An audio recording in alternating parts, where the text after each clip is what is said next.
জামাই কোনোদিন আমারে ওই শোরুমে পাঠায় কাজ করেনি। ওই অফার আমি শুরু থেকে পাইছি, শুরু থেকে। ওইটা আখি আমাদের কাছে থাকাকালীনও পাইছি।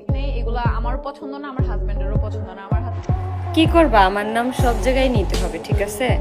সব জায়গায় যতদিন বেঁচে থাকবা সব জায়গায় আমার নাম নিতে হবে, নয়তো কপালে ভাত জুটবে না। বুঝো নাই ব্যাপারটা? পার্লারে গিয়ে বসে যে প্রমোশনের কাজ করেন আখি আক্তার, একজন নারী হয়ে টাকা উপার্জনের জন্য ঘরের বাইরে সেই ঘুরে বেড়ায়, যেটা তিশার জন্য কাম্য নয়। সে চাইলে এর চাইতেও ভালো কাজ করে দেখাতে পারেন, কিন্তু আহাদ এগুলি পছন্দ করে না বলেই ঘরের মাঝেই কাজ করেন তিশা। ঠিক এমনই এক মন্তব্য করেছিলেন মার্জিয়া তিশা। তবে তার 24 ঘন্টা না যেতেই এবার তার জবাব দিয়েছেন আখি আক্তার। তিনি বলেছেন, আখির নাম না নিলে তো পেটে ভাত জোটে না, যে কারণে তাদের শয়নে স্বপনে থাকেন আখি আক্তার। আখির নাম না নিলে কি করে হবে টাকা উপার্জন, যে কারণে সকল লাজ লজ্জার মাথা খেয়েই আখিকে নিয়েই পড়ে থাকতে হয়।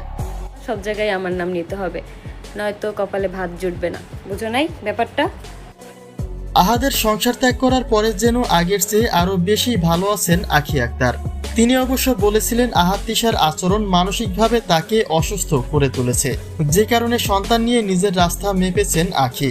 কিন্তু তাতেও তিশা অভিযোগ তুলেছিল, পরকীয়া প্রেমের টানেই ঘর ছেড়েছে আখি। তার আগের স্বামী আলামিনের বর্তমান স্ত্রীকে তাড়িয়ে দিয়ে সেই ঘরে ওঠার পায়তারা করছে আখি আক্তার।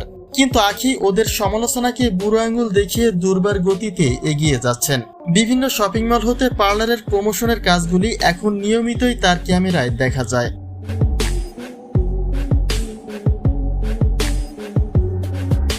তবে সম্প্রতি সময়ে নতুন একটি পার্লারের প্রমোশনেই আখিকে নিয়ে বাজে মন্তব্য করেন তিশা। আখি সেখানে পার্লারের মেকআপ আর্টিস্টের সঙ্গে একটা রিলস বানিয়েছেন। সেখানে তারা দুজনেই কাজের স্বার্থে বেশ বন্ধুসুলভ আচরণ করেছেন, কিন্তু ওপাশ থেকে তিশাকে দেখা যায় আখির কর্মস্থল নিয়ে মন্তব্য করতে। তিনি বলেন, বাইরে গিয়ে কাজ করলে ওর থেকে ভালো ভালো কাজের অফার তার জন্য সবসময় ঘুরে বেড়ায়, কিন্তু তিনি বাইরে গিয়ে কাজ করে খাওয়া মেয়ে নয়। আহাদ এগুলি মোটেও পছন্দ করে না, তাই এসব কাজ এড়িয়ে চলেন তিশা।